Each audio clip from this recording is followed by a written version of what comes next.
Of all the planets in the universe, Earth is clearly the best for life, right? Wrong. Earth may be great, but scientists have discovered a few worlds that could be even better for life.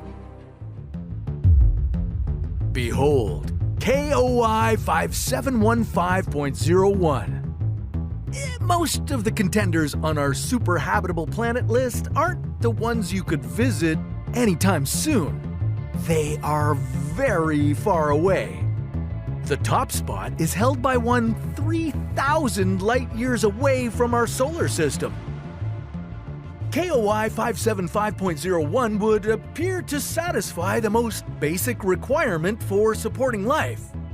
It exists in the Goldilocks zone of its star, so conditions wouldn't be too hot or too cold for a key life-supporting ingredient to exist on its surface: liquid water. But it would also check off many boxes to be considered super habitable.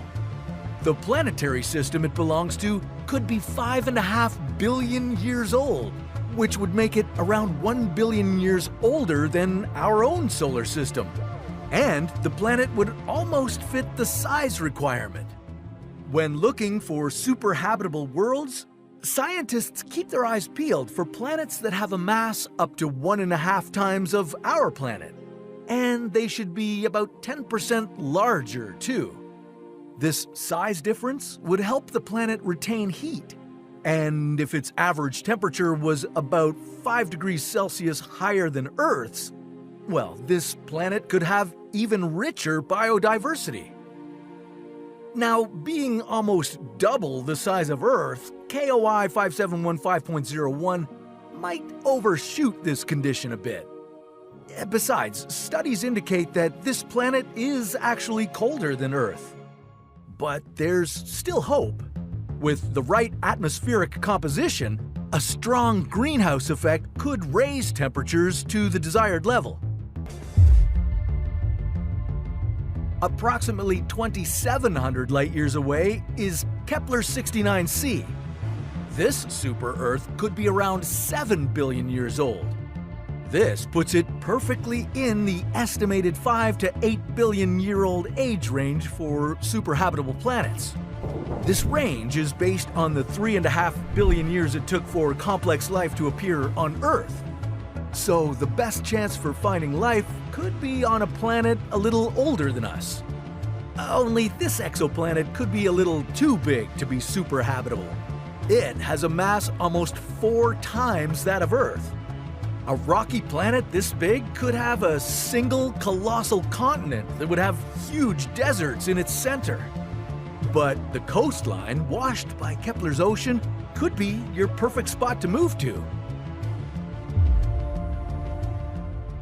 Our next super-Earth shares a similar name, Kepler 1126b, except it would be located ever so slightly closer to home.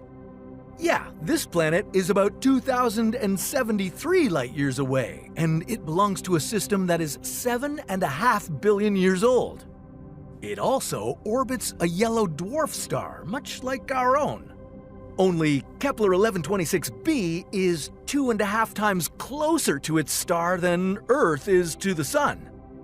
But that's no big deal because the star Kepler 1126b orbits is cooler than ours, so the habitable zone would exist in a range much closer in proximity to it.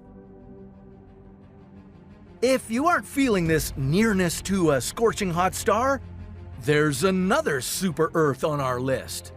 And it's at a reasonable distance from home. Speculos 2c is located only 106 light-years away. Not that its proximity gives it any kind of advantage. It would still take you well over 200,000 years to travel to this super-Earth. And that's if you moved at the speed of NASA's Parker Solar Probe, the fastest probe ever launched. Speculos 2c does look promising, though. It's about 40% larger than Earth. There's also the potential for it being a rocky planet, just like ours. Now, despite the fact that it also exists in a habitable zone, its red dwarf star is still very small. It's only about 15% the size of our Sun. So this planet orbits around its star at a very close distance. And this close distance could mean that Speculoos 2c is tidally locked to its star. This super-Earth takes 8.5 days to make one full rotation on its axis, as well as one orbit around its star. That would leave one side of the planet in constant daylight and the other in endless night.